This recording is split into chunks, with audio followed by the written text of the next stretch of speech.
Subscribe now and press the bell icon. Never miss an update. Hello, good morning. आज मैं व्याकरण में विशेषण के बारे में बताऊंगी। विशेषण क्या होता है, विशेषण की परिभाषा, विशेषण के भेद, विशेष्य की परिभाषा और परविशेषण की परिभाषा। पहला है विशेषण। विशेषण की परिभाषा, जो शब्द संज्ञा या सर्वनाम की विशेषता बताए उसे विशेषण कहते हैं। विशेषण कहते हैं। जो शब्द संज्ञा या सर्वनाम की विशेषता बताए उसे विशेषण कहते हैं। विशेषण के बाद आता है विशेष्य। जिन संज्ञा या सर्वनाम की सर्वनाम शब्दों की विशेषता बताए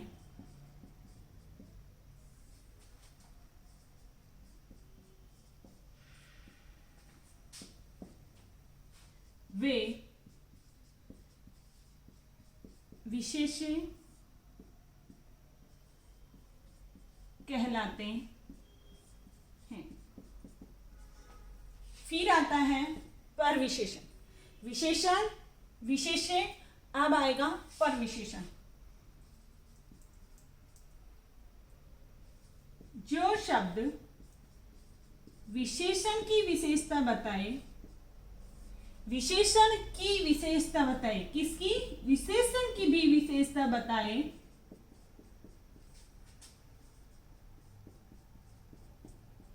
वे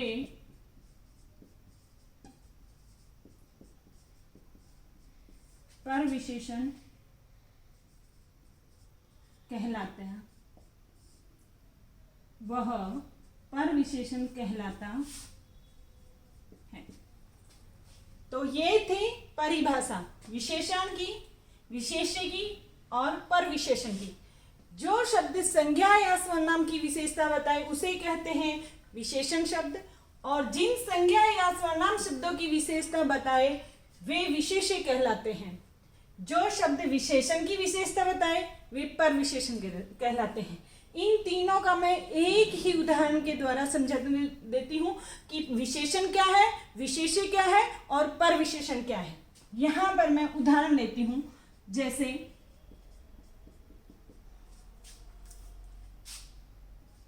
राम बहुत सुंदर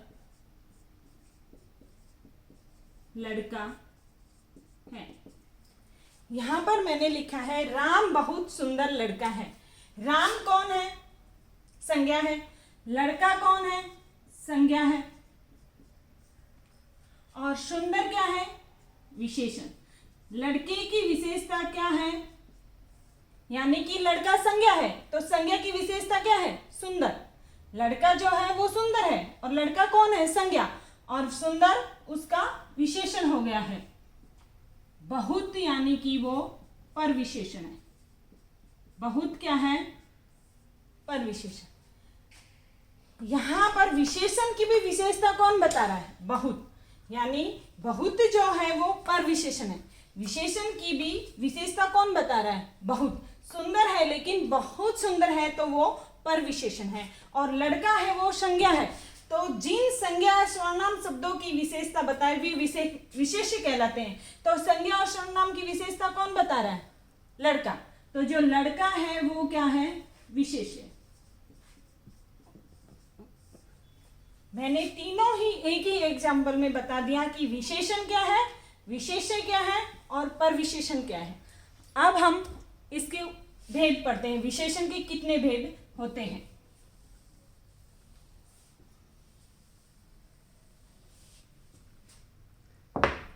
विशेषण के 4 भेद होते हैं।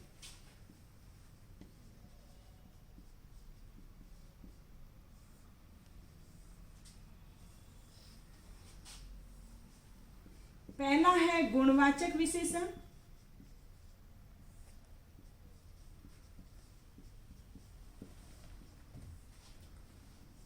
दूसरा है परिमाणवाचक विशेषण,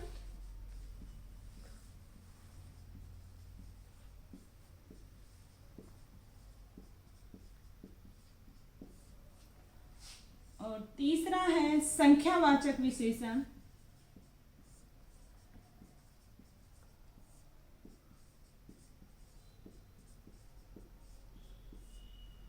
और जो चौथा है वो है सार्वनामिक विशेषण।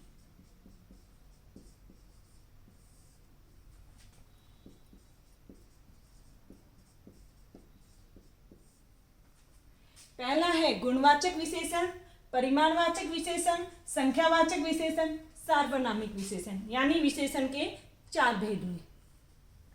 गुणवाचक विशेषण में सिर्फ गुण ही नहीं आते हैं, और भी आते हैं, जैसे गुण, रंग, दोष,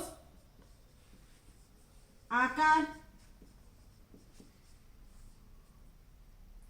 अवस्था,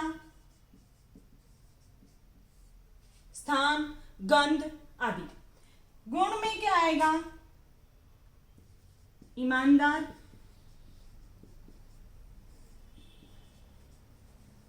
अच्छा,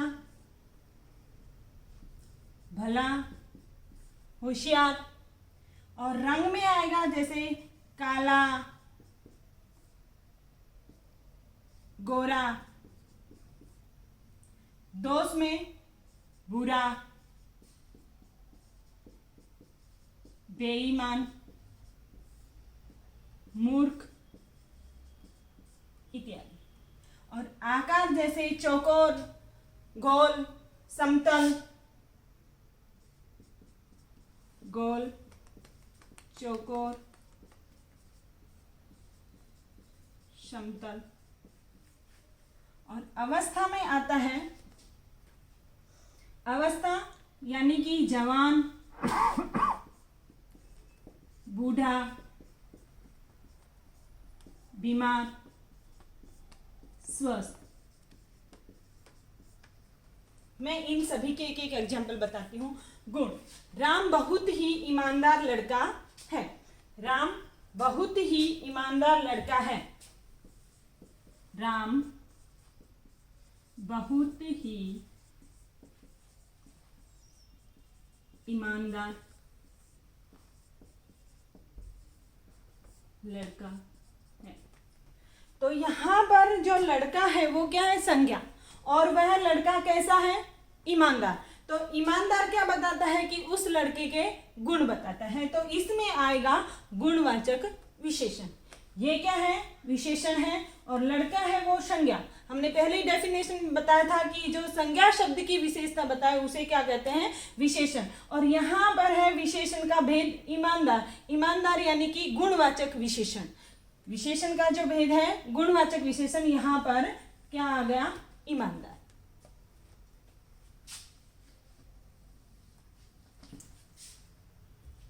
फिर है रंग, काला, गोरा। जैसे मैंने यहां पर लिखा काला घोड़ा,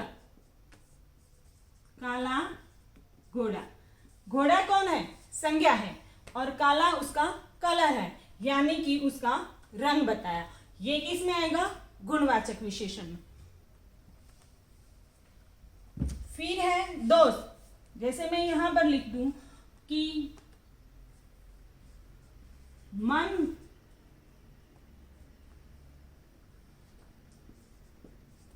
बुरा बच्चा है। तो यहां पर बच्चा कौन है? संज्ञा है। और बुरा विशेषण है। तो उसके यहां पर बच्चे का क्या बताया जा रहा है? उसके दोष बताया जा रहा है। यानी बुरा क्या है? शब्द दोष है, लेकिन वो किस में आएगा? गुणवाचक विशेषण में। फिर आकार, अवस्था। ऐसे ही जैसे गोल कि कोई भी चीज हम ले, जैसे बॉल है वो गोल होती है, तो वो किस में? गुणवाचक विशेषण में आएगा। अवस्था में भी यही है कि वह आदमी बहुत ही बीमार है। तो जो बीमार है वो कौन है? जो बीमार शब्द है वो क्या है? अवस्था के बारे में बता रहा है। तो आज हमने गुणवाचक विशेषण के बारे में पढ़ा। इसका पहला जो भेद है विशेषण का, उसमें ओनली गुण नहीं बल्कि गुण, रंग, दोष, आकार, अवस्था, स्थान इत्यादि के बारे में इस विशेषण के भेद का प्रयोग किया जाता है। दूसरा है परिमाणवाचक। परिमाण शब्द से ही आपको पता चल जाएगा। परिमाण यानी कि किसी का माप, तोल या मात्रा। परिमाण यानी कि माप, तोल। जो संज्ञा शब्द किसी वस्तु का माप, तोल या मात्रा बताते हैं उसे क्या कहते हैं? परिमाणवाचक विशेषण। यहाँ पर एक एग्जाम्पल लिखती हूं मैं। जैसे मैंने कहा कि मैं बाजार से 5 किलो चीनी लाई। कितनी चीनी लाई? 5 किलो। यानी कि वह क्या बता रहा है? उसका तोल बता रहा है। तो चीनी क्या है? संज्ञा है। और चीनी कितनी है? 5 किलो। तो वो क्या आएगा? परिमाणवाचक विशेषण। यानी कि चीनी का क्या किया जाता है? वेट किया जाता है, यानी माप किया जाता है, उसका तोल किया जाता है। तो ये जो 5 किलो है ये क्या है? परिमाणवाचक विशेषण।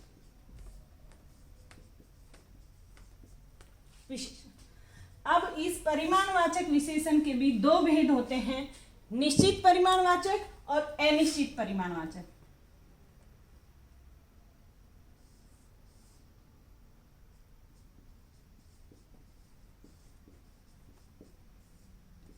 निश्चित परिमाणवाचक और अनिश्चित परिमाणवाचक।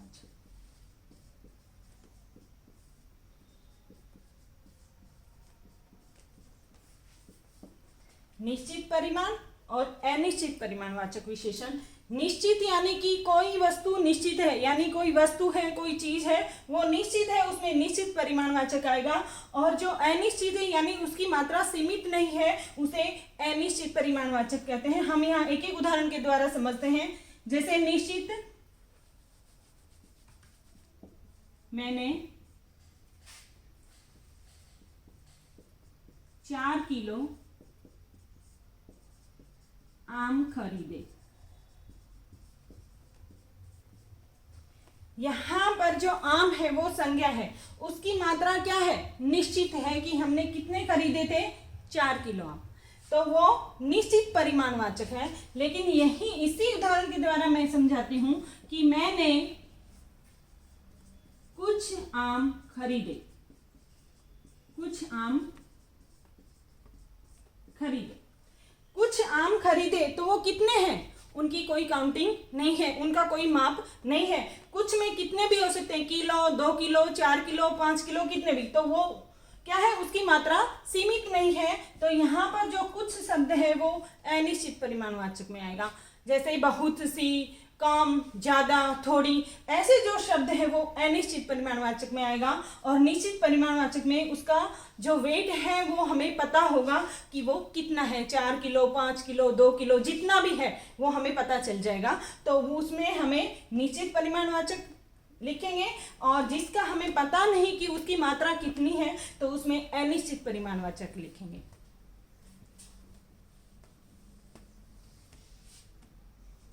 फिर है, ये 2 हो गए। तीसरा है संख्यावाचक विशेषण। संख्यावाचक में भी संख्या से आपको पता चल जाएगी। संख्या यानी कि काउंटिंग, यानी संख्या, काउंटिंग यानी कि हाँ, मैं ऐसा बोलती हूँ, एक एग्जाम्पल देती हूँ कि मेरी कक्षा में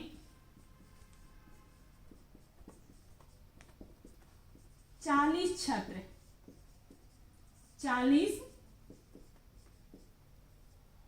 छात्र हैं। मेरी कक्षा में 40 छात्र हैं। छात्र क्या है? संज्ञा है। और 40 जो है वो संख्या है। छात्रों की संख्या कितनी है? 40। यानी कि हमें पता है कि वो संख्या है। तो छात्र कितने हैं मेरी कक्षा में? 40। तो हमें पता चल जाएगा कि ये संख्यावाचक विशेषण है। संख्यावाचक विशेषण के भी 2 भेद होते हैं, निश्चित और अनिश्चित।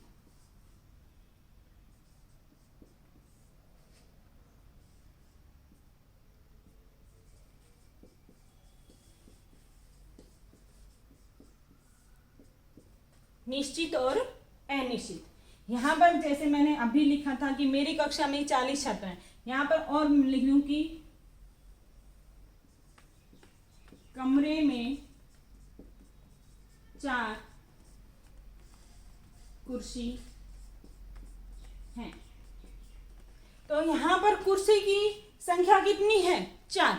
तो हमें पता चल जाता है कि ये संख्यावाचक विशेषण है, कि यहाँ पर संख्या का बोध बताया जा रहा है और कुर्सी है वो संज्ञा है।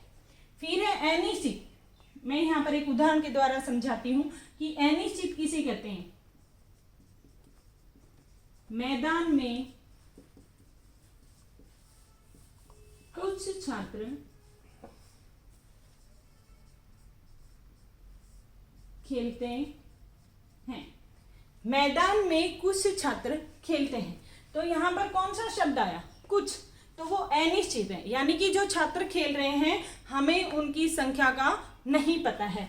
तो जो कुछ छात्र हैं उनकी संख्या हमें नहीं पता है, तो वो अनिश्चित संख्यावाचक विशेषण में आएगा। क्लियर?